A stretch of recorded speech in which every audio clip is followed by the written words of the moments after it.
자, 224쪽의 2차 방정식의 실근의 조건에 대해서 배워보겠습니다. 우선 저희는 2차 방정식의 실근의 부호라고 하는 내용을 먼저 공부할 건데요.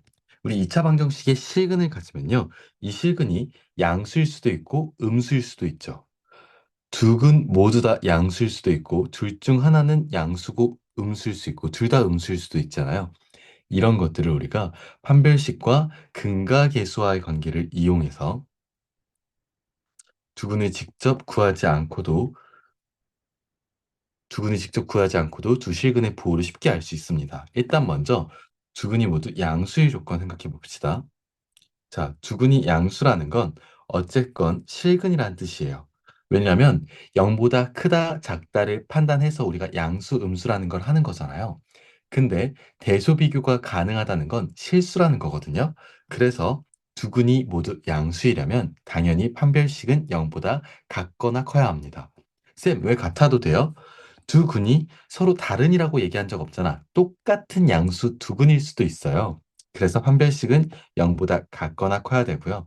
그럼 두 근이 모두 다 양수면 합은 어떻겠어요? 두 근의 합도 양수겠죠? 두 근의 곱도 양수겠죠? 자, 오케이. 그리고 두 근이 모두 음수일 경우에는요. 이것도 역시 실근인 거니까 판별식이 0보다 같거나 커야 되고 두 근의 합은 어떻겠어? 당연히 음수겠죠.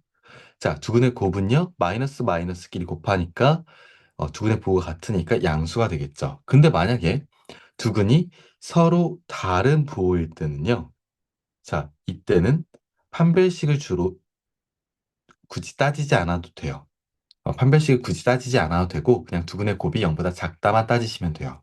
쌤, 왜 판별식을 따지지 않아도 되나요? 라고 물으신다면 우리 어떤 2차 방정식 ax 제곱 플러스 bx 플러스 c는 0 이런 2차 방정식이 있다고 할게요. 한 근은 플러스고 한 근은 마이너스래. 그럼 두 근의 곱이 a분의 c 두 근의 곱이죠.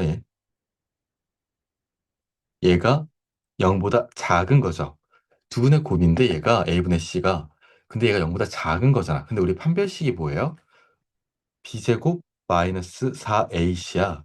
근데 b제곱은 당연히 0 이상이고 a분의 c가 0보다 작다라는 건 둘의 부호가 어떻다? 다르다. 그러면 a 곱하기 c도 양수겠니? 음수겠니?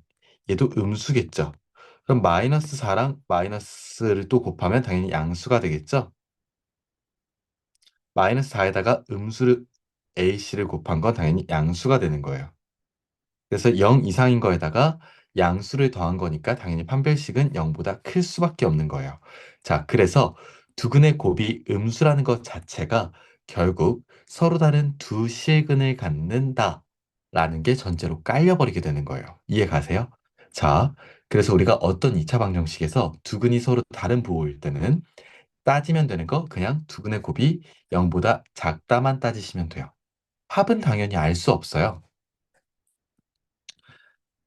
합은 알 수가 없다. 자, 왜? 음수의 절대값이 크냐, 양수의 절대값이 크냐에 따라 달라지고, 그리고 판별식은 어차피 두근의 곱이 0보다 작다라는 것만으로도 판별식은 0보다 크다라는 전제가 깔리게 되는 거기 때문에 아시겠죠? 자, 그래서 꼭 기억해 주시고, 우리 필수 예제, 가기 전에 지금 저기 교재에 참고라고 있는데 부호가 서로 다른 두 실근의 절대값에 대한 조건이 주어질 때가 있어. 만약에 부호는 서로 다른데 절대값이 똑같아? 그럼 두 근의 합이 어떻겠니? 0이겠죠. 근데 양수의 절대값이 더 크대. 그럼 두 근의 합은 양수예요. 근데 음수의 절대값이 더 크대. 그럼 두 근의 합은 음수가 되는 거야. 아시겠죠? 근데 절대값에 대한 얘기가 없어요. 그러면 두 근의 곱이 0보다 작으면서 두 근의 합은 0보다 클지 작을지 같을지는 모르는 거야. 아시겠죠? 자, 그래서 일단 우리가 두 실근의 부호에 대해서 이렇게 얘기를 했고요. 우리 필수예제 24번에서 문제 적용해서 한번 풀어보도록 하겠습니다. 자, 다음 영상에서 볼게요. 만날게요.